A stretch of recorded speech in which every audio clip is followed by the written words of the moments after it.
Hey, I'm Chris, and these are my top 10 most anticipated releases at Gen Con 2018, brought to you by Holy Grail Games.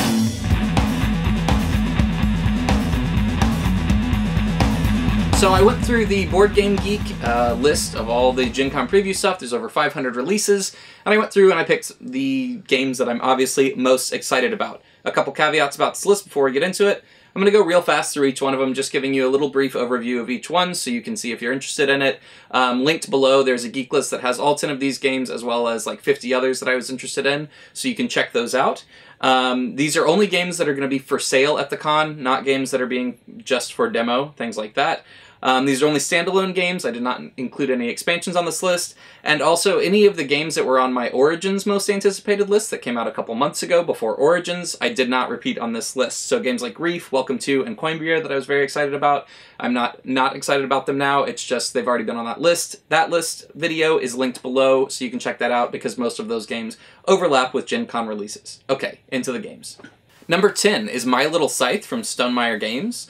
This is a weird game that was sort of a weird jokey thing. I mean, it wasn't a joke. Basically, somebody took the game Scythe and they mashed it up with My Little Ponies and they simplified it, and they and their daughter came up with new rules so that they could play it together.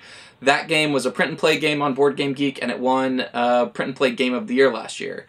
Kind of shocking. Jamie Segmeyer from Stonemaier Games played it and liked it, and so it's not My Little Ponies themed anymore, but it's still like a family weight version of Scythe with really cute little animal miniatures and things like that.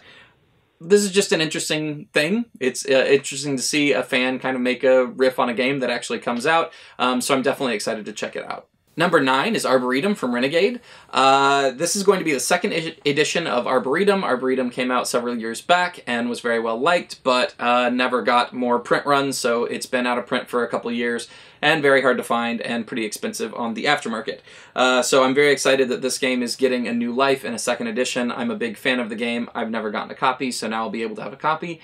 And Renegade did an incredible job redoing all the artwork with Beth Sobel as the artist, and she's a perfect fit for the visual style of this game, so I'm very excited about that. My only conflict is, do I pick it up now at Gen Con, or do I wait for the deluxe edition that's coming out later in the year that's going to be a wooden box and like foil cards and all sorts of fancy stuff. So I'll see once I get to the con. Number 8 is Expansive City from Breaking Games.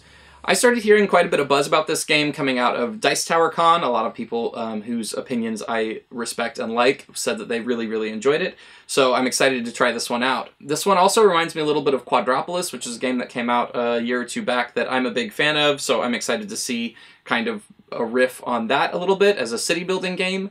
But you're also building in 3 dimensions. So you can build the city out, but you can also build up.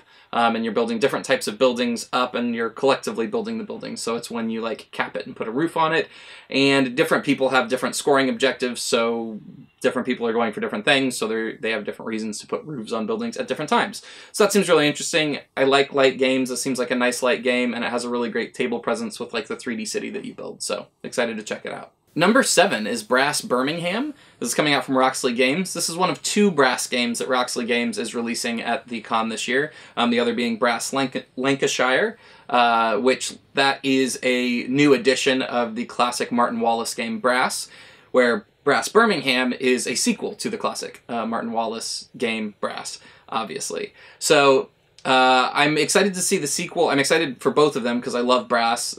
The artwork is incredible. Roxley Games always does a really good job with kind of the visual presentation of their games.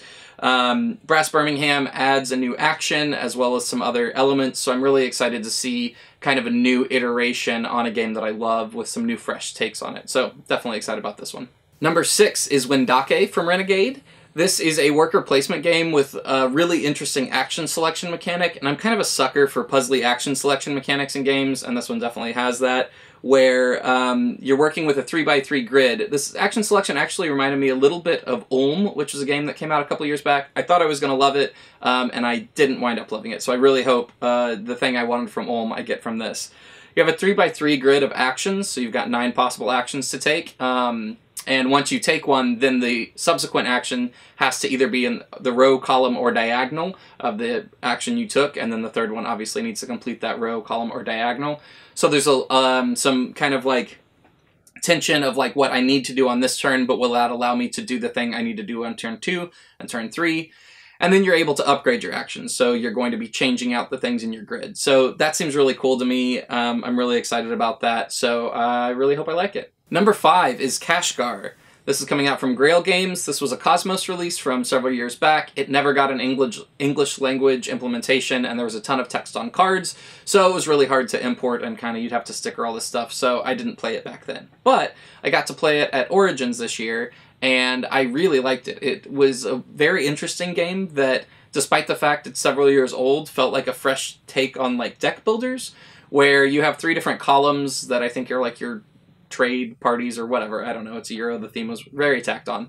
But you've got 3 different sections of cards, and whenever you get new cards like you do in a deck builder, you put them at the back of one of the sections of cards. So you're constantly, in order to get to a card further up, you have to play the cards before it. So it's this interesting, like, you've got to manage these different engines that you're working with, that you're upgrading and stuff like that, and moving through. I really want to play that 3rd card, but I need to play the 1st and 2nd first, and then like go to the back. So it was really interesting, and I was absolutely terrible at it. So I'm interested to play it again and kind of dig down into the mechanics and see if I can't improve a little bit. Number 4 is Starship Samurai from Plaid Hat Games. I played a very early prototype of this years back, and I loved it then, so I am very interested to see how it's evolved from that point. I'm sure it's improved greatly, so that's very exciting. This is a giant space epic game where you're in giant starships, but you also have these samurai Gundam things. They're not Gundams, they're big mech, they're Gundams. These huge miniatures that you can kind of summon, and they can fight for you. I'm normally not a sucker for miniatures in games, but this game, the miniatures are so cool. The mechanics are also really interesting. It felt, when I played it, again, it was a very early prototype, so I'm sure it's changed dramatically since then, but it felt epic. Like, every turn felt like your best turn in another game, where you're like building to a thing and then you get to do an awesome thing. Every single turn it felt like you were doing an awesome thing, so I'm very excited about this one. Number 3 is Root from Leader Games. Leader Games produced Vast, which came out a couple years back, and kind of introduced the idea of incredibly asymmetrical games, where everybody was doing kind of different things, had different win conditions, but they all clashed together, where it was almost like you were playing a different game than the person next to you, even though you were playing the same game. So Vast was really cool, really neat idea, but it was a little bit tough because you were kind of playing a different game. So in order to teach it, you had to teach everybody how to play a different game. So it was really hard, and you kind of had to know all that stuff.